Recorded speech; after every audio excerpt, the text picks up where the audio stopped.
Happy Saturday. Got a short stream for you today.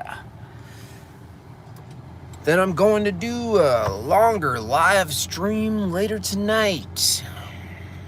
Hey! Yay! Oh.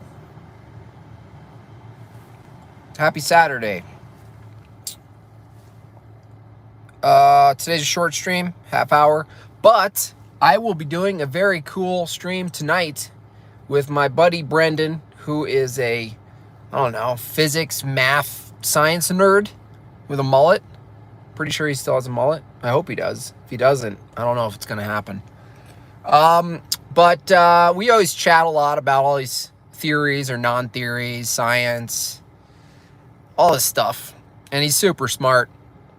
And I'm encouraging him to start a YouTube or some sort of streaming where someone of his level of intelligence and understanding of math and whatnot can actually do a little bit more than, an impersonator. Be it that I provide some laughs.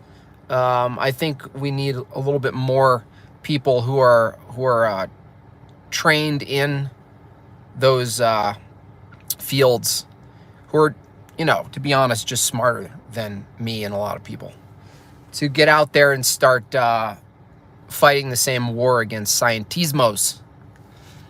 So that's tonight. We'll talk about buildings buildings falling. We might get into some sonoluminescence, which is, that stuff's insane to me. I love it. You know what I love about that?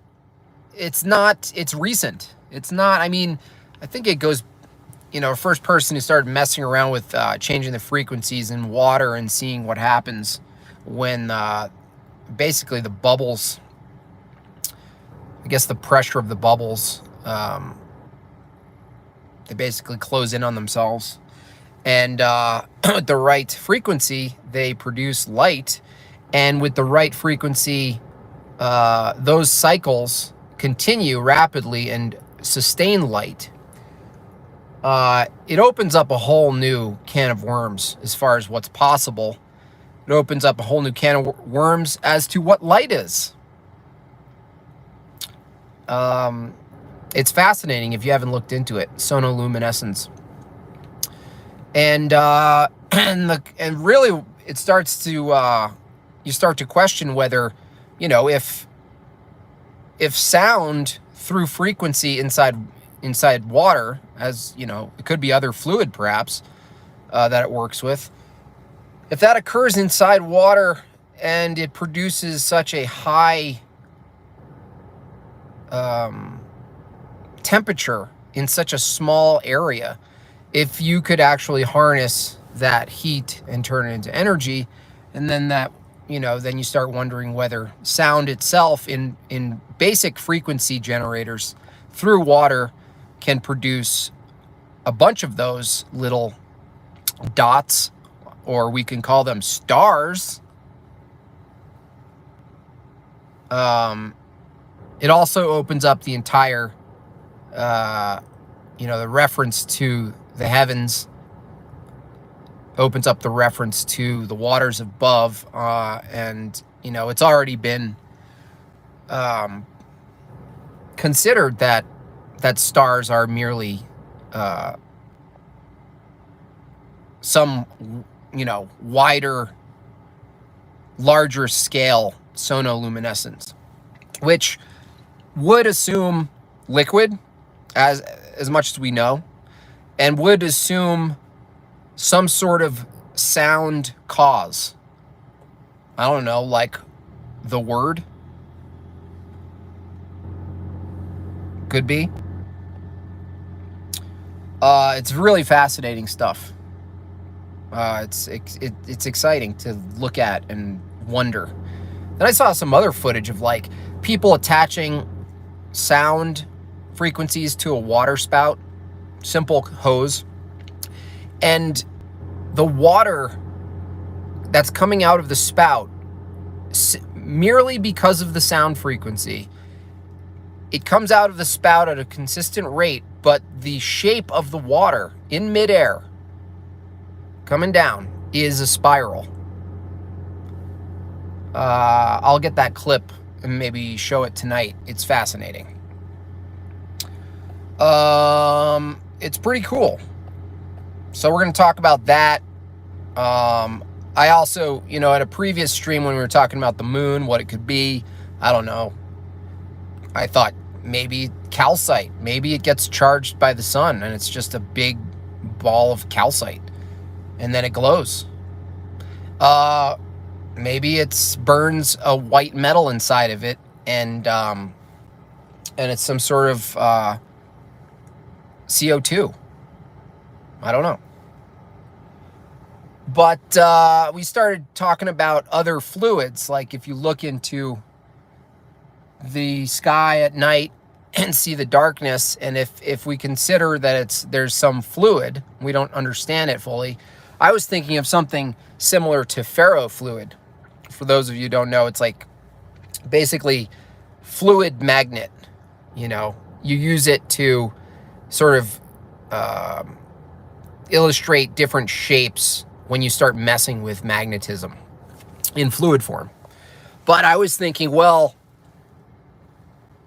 some of these guys doing the sonoluminescent experiment, demonstration, I would call it, took them like a whole year to get the frequency right. Broken beakers, because what you do is you attach two little nodes to each side of the beakers, perfectly facing each other, and those things transmit the frequency inside the glass, and it's this like total trial and error to get it right to actually produce the light. But that's with water. That's with like pure water, free of any sort of other elements. And then I was thinking, well, I wonder if it would work in ferrofluid. I wonder, has anyone tried to do the sonoluminescence in ferrofluid? I didn't type in that search yet because it just occurred to me. I think it would be awesome to try that. I put a tuning fork vibrating into a mirrored bowl, recorded in slow-mo. Yeah, sound is insane. And then you wonder, like, what if sound is the antecedent to light in general? And that,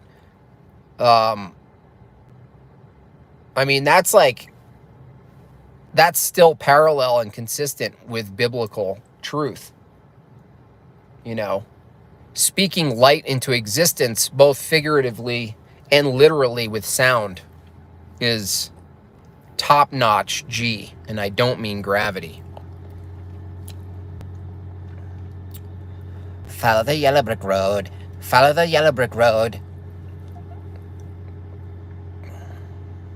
Star generator systems for all your home powering needs. Yeah, I think sound is the most... Sound and electric. We use electric, but we stop at basically like, oh, we're gonna, turn my house on. But all of the different aspects of it with magnetism and sound. It's like sound is mostly passed as like some cool thing, but then you start realizing, well, it's a physical phenomenon. It can cause things, and it can be caused by things, and wherever there's some sort of cause, you can string a bunch of causes together, and that's essentially what becomes, engineering. And I think culturally, just in general, it's almost like you just don't approach sound. And I actually think that's one of the psyops, is like, you're pointed to all this nonsense, astrophysics, black holes, all this nonsense, stuff that you can't access, you can't test, it's all theoretical bullshit. But it keeps the person looking way up, or into the screen, or into the magazine, or into the fake photo that's on NASA's website or whatever. And they don't think about what's already in front of them that they can interact with and observe. And light and sound, electricity and magnetism are 4 of those things. Gravity is not one of those things. And it's kind of convenient. that things that still have a massive implication, a massive void of unknowns, something like sound, is just kind of, not even really in the peripheral of modern scientismo. They want you thinking about all theoretical stuff, whereas sound is not theoretical. I mean, wasn't too long ago where someone developed something that that allowed a low frequency of sound, like a low bass note, to basically put out a fire. Right? I mean, that's pretty incredible. Then I wonder, well, can sound act as a physical barrier? They talk the sound barrier, but that refers to something traveling faster than the speed of sound, such that the sound it's emitting, the object is actually traveling faster than that, and so everything trails behind. And the sound that would be being emitted in front of the object, say a jet, is now behind them because they're going so fast, and that layer of the sound that would be in front of them had they been traveling equal or less than the sound, the speed of sound, has now combined as a layer, creating a cone of sound. And that's when that thing passes you, only at that point do you hear that boom, sonic boom, boom, boom. But I wonder if sound could put out fire, can sound act as a barrier to water? Can sound hold water? And I think there is something called sonic levitation, and can use water as the subject, as the object. The question is there some frequency of sound that we don't hear, or doesn't hurt us, or doesn't affect us, that's strong enough to act as a barrier to water, to something, to liquid, to anything? Dean Bear. Thank you, Dean Bear. Appreciate that.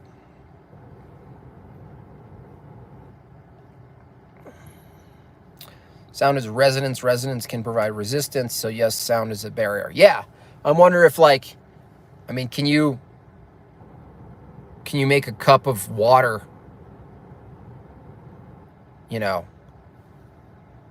without a cup, a sound cup, or a bath? Can you imagine a sound bath? Like, you're actually going to take a bath and there's warm water, but it's held up and contained by sound, and you just lay in it. I mean, I use ultrasonics a lot, so the implication of messing with this stuff and your body is probably consistent with the warnings of the stuff that I use, which is high frequency sound that transmits through water to shake off the dirt in a ring. If you keep your finger in there for a given amount of time, it's going to rattle your bones. It's going to start deteriorating the connections in your fascia, cartilage. So sound can be very dangerous too. There exists a place like that, a sound bath. Yeah, I understand the sound bath. I'm talking about sound holding up water itself, like levitated water. Yo. Absolutely, but to hold water would expose your own body fluid. Yeah, you'd be shaking your fluid. But at the same time, so that means, levitation itself in general, the assumption that sound could potentially be strong enough to levitate an object. But if you as a body could produce that level required for you to levitate, which isn't levitating actually, You know, if we ever figure out how to levitate, it will no longer be called levitating because there would be a known cause. It would just not be called. I mean, they'd probably use it because it sounds cool, but it would be called something else. But I assume that if we ever figured that frequency out and figured out how to generate it ourselves with some sort of catalyst, the frequency that's required to levitate ourselves would probably kill us.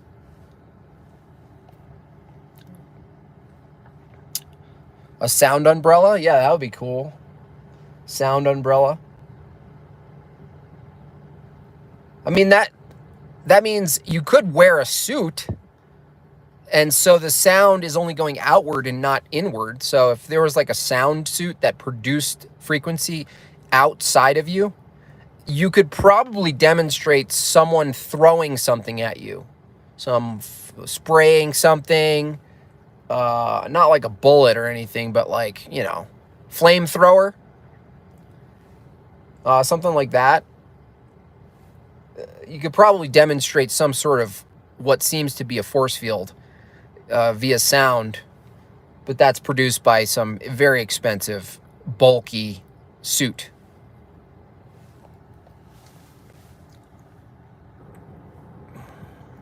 My little tummy. I remember reading that a specific bass note will cause you to crap yourself. I mean, that's going to work on anyone who wants that to be true. You know, they're all going to do like a, you know, an online Zoom party and be like, let's try it. I mean, the power of the mind, you can definitely shit yourself.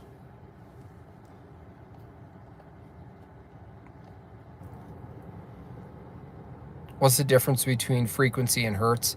I have no idea.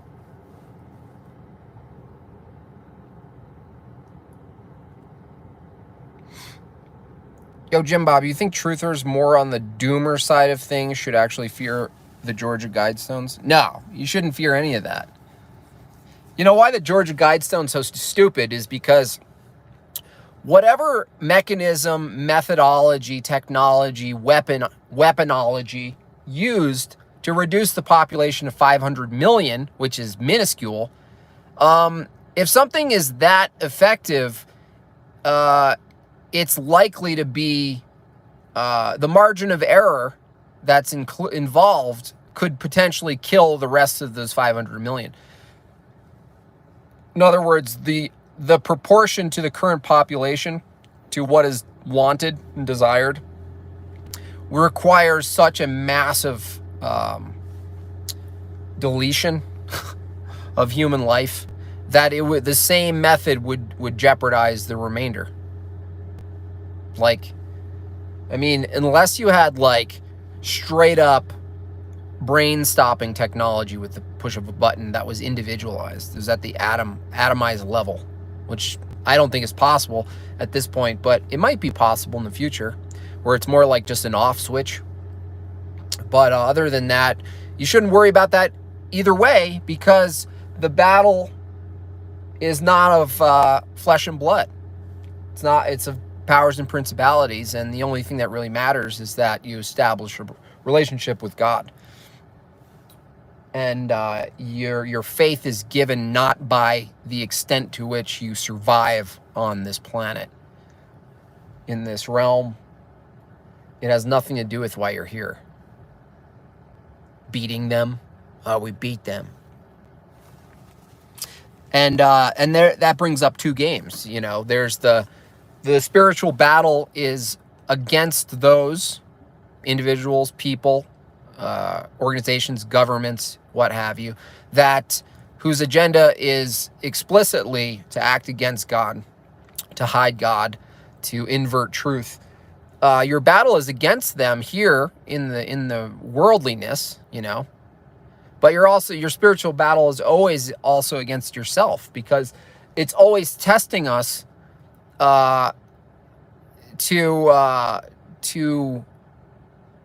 say no to the temptation of the world, as far as not just our appetites, but the concept that if you just suspend your morality and your principles in pursuit of some worldly outcome that you think is moral, you've already lost the moral game.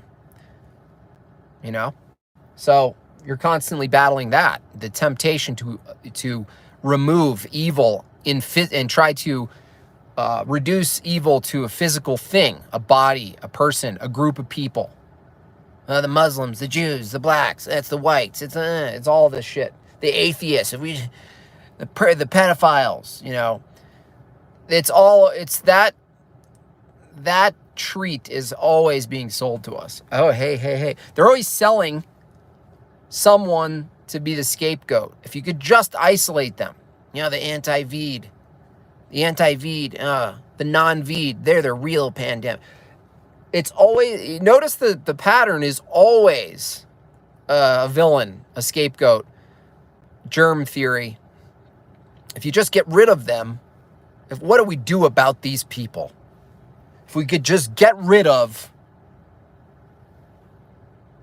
if we could just get rid of the people who made cuties, we could finally get back to what we were here to do.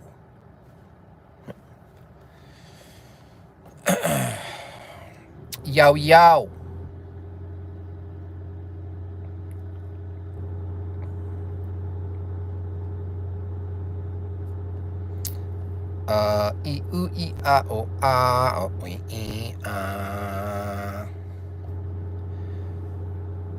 Damn it, streaming in the middle of live Ballbusters. Well, I mean, you're there all the time, Arwen, so it's not like you haven't heard it.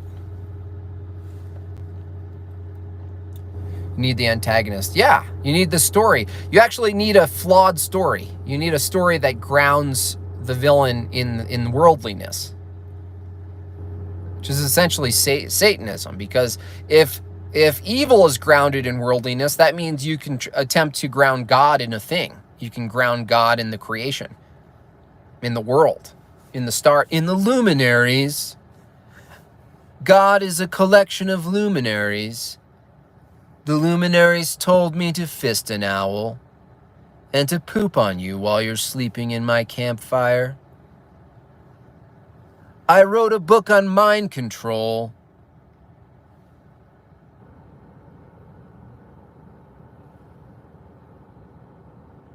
Don't watch my streams at 1.5.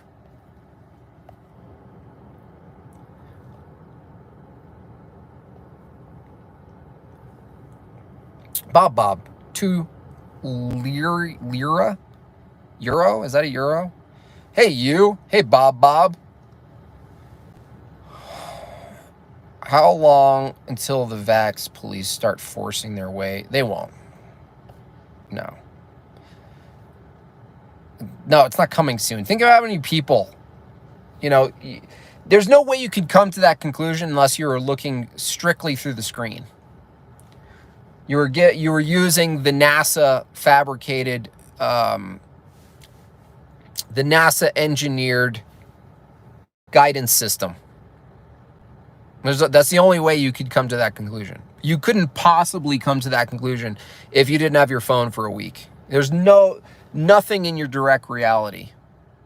Even in the places like they're like, you got to get, oh, you want to see this comedy show? Let's see the V.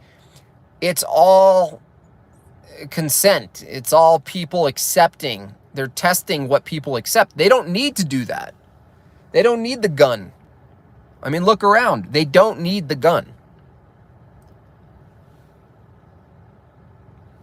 They have plenty of willing participants. They don't need no gun. Is Stephen Hawking here? No, I think Sean, ever since I went the route of giving him hugs, he has nothing to resist, so he's just like, damn it. Give me a reason to call you a fucking idiot. And so I just go, I love you. I hope your body and your spirit is well. And, I hope you, I hope you find someone to take the Bipolaris challenge. But until then, until Sean actually takes his own measurements, why would I accept his challenge? All he's doing is taking a list of existing measurements that I'm supposed to just trust. Sean, why don't you do it? Why don't you let's change the challenge first.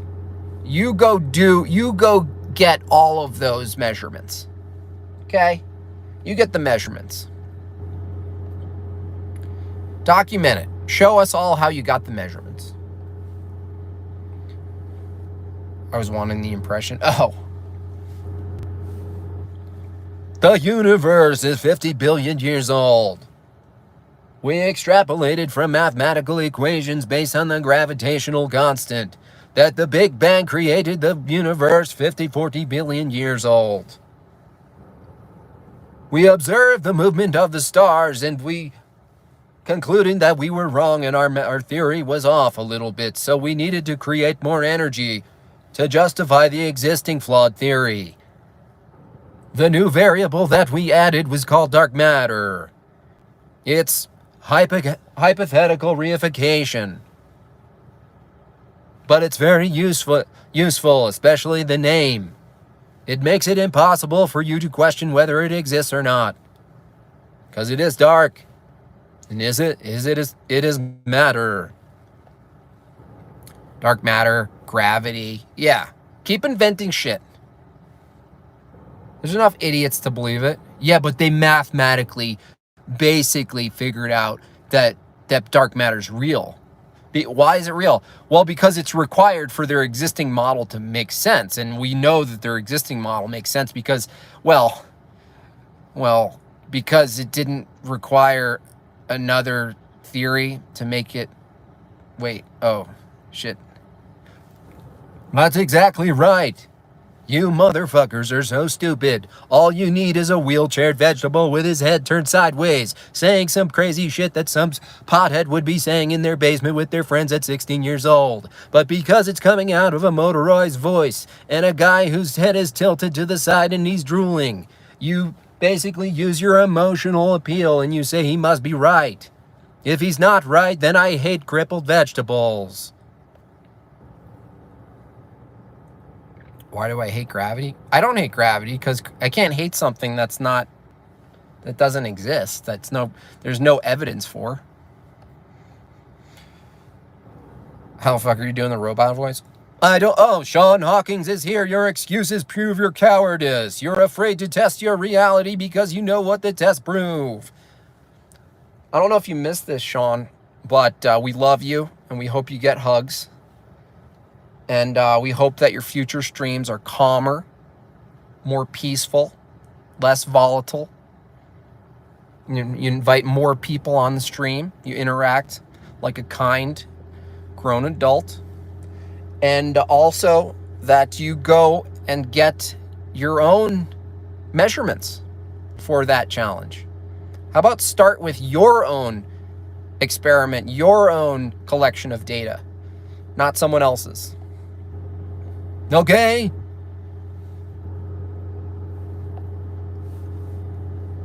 Lucas shaves his leg. Lucas, I'm not alone in this. That guy lost his shit. He's going through a deep spiritual battle with himself. He did something. That's all I'll say. We know what it looks like. I don't know what happened. But he's going through something that has nothing to do with the people outside of him.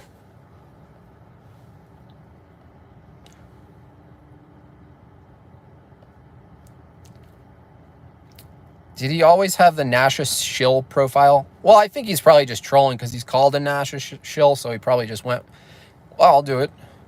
I don't have to take my own measurements. Those measurements are irrefutable. What are you talking about? Irrefutable. They're measurements.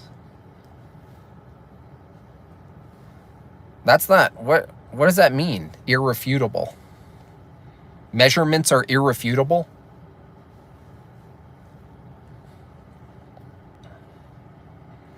Well, yeah, maybe if you're measuring like a shoe and everyone's measuring the same shoe with the same equipment, but no, that's absurd, dude. You just have faith in someone's measurements. I mean, to start. Second, You assume that you can take a measurement from something that's not flat. It's just weird. What if you measure incorrectly? He wouldn't know. It's irrefutable, guy. You heard it from himself. Not up for discussion? Yeah, that's your whole shtick, is nothing's up for discussion. The angles to Polaris are known and constant. What's the angle to Polaris? I already told you. If something's that far away, you can't verify the angle. Do you understand that? And you're saying, no, the distance of an object doesn't change the angle. No, it changes your ability to accurately measure and verify it. That's irrefutable. If I point something at a sign that's 20 yards away, I'm more likely to get a better accurate measurement of the angle from my eye to that thing, or from the tool to that thing.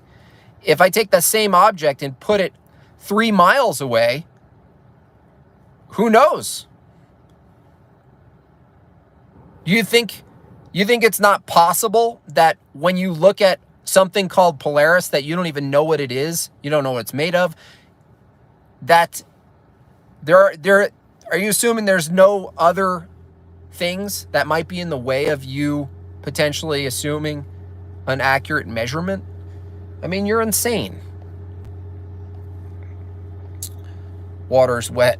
Yeah, it is. Oh, geez, Sean Hawkins is a grown adult. Yeah. Do you have to shave your eyebrows? No, I don't have to. They will go wild, though. Sailors navigate using Polaris. That's not evidence for anything. You could navigate regardless of having an accurate... navigators use their thumb and their pointer finger like this to navigate. They didn't need an exact measurement to navigate because all they're doing is looking up to the sky relative to where they are and where they want to be, relative where they used to be. All you need to do is have 3 points. A place where you used to be, a place where you are, a place where you want to be, and you could look up, and that has nothing to do with the shape of the earth. We can do that right now on the street. I could look at anything. It doesn't even need to be a star.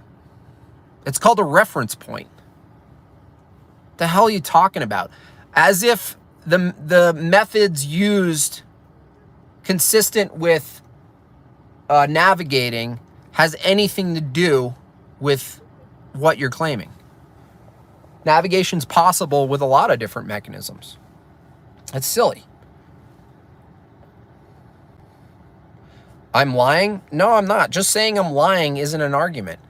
I just told you navigating using reference points and positioning has nothing to do with your claim. Oh, other people navigated using this thing, so therefore my conclusion about something that's irrelevant to navigating, it must be true. I mean, your logic is like a pile of dung, steaming dung. You're not capable of being honesty? Well, again, that's not an argument. That's just a character assassination. And I told you, I'm not here to do that. You could have a hug, or you can not have a hug. Do you want the hug or not? You're a liar. Again, just baseless claims. What did I just lie about? Da-da. Anyway, tonight I'll do a stream. Actually, the guy Brendan that I'm talking with, Sean, you might want to watch the stream later, because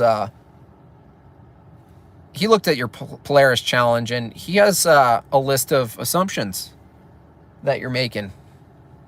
I think we covered some of them, but you just don't recognize that the thing that you're claiming requires that you assume the thing you're trying to prove, but the assumptions you're making to justify the assumed conclusion are not validated. They're just assumptions. You're a demonstrable liar. Yeah, I'm waiting for the evidence of that claim, sir. Okay.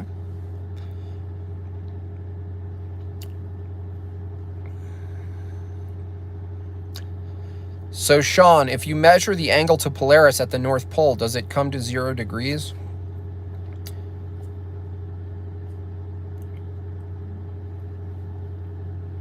Sean is the new Lucas. No, Sean's actually a little bit better than Lucas.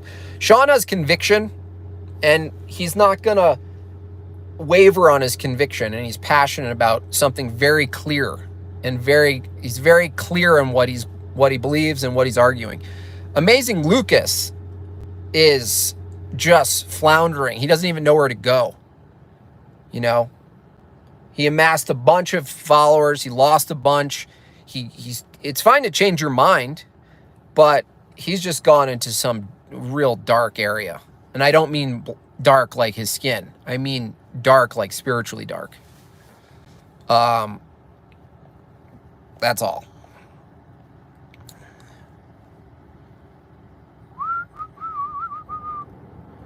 Lucas is struggling to stay in the closet. He could be. He could have done something, and now he has to justify politically, ideologically, philosophically, that it was fine. And so he has to slowly become, I don't even know. People call it lefty or whatever. I don't even know what it is. I don't watch him. I don't recommend watching him. I recommend making him irrelevant.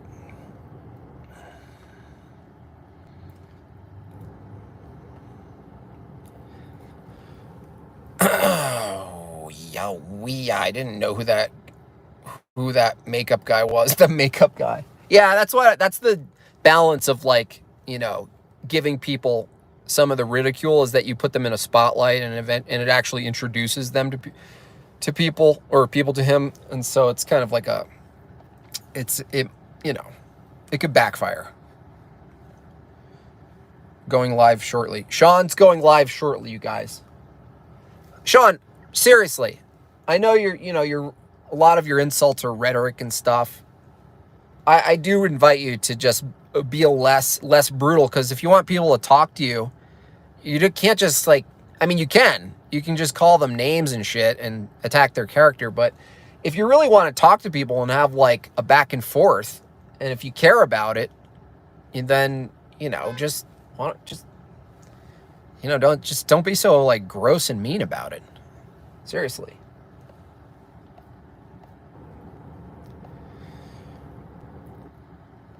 Is Colorado pushing the V stuff? No. They're more attacking the schools. They want the kids muzzled up, and people are fighting it. Anyway, I gotta go. See you tonight. I don't actually know what time, so just put your notifications on YouTube. I'll be going live with my friend Brendan. We'll talk about stuff, talk about buildings. We'll talk about the fact that 1/8 of a building can't pulverize into dust the 7/8 structure below it. Free fall speed and no resistance. Unless you just abandon everything you know about physics. Anyway, you guys have a good Tristan Martin. You and Sean should 1v1 in a Call of Duty. I don't play video games. Anyway, see you guys.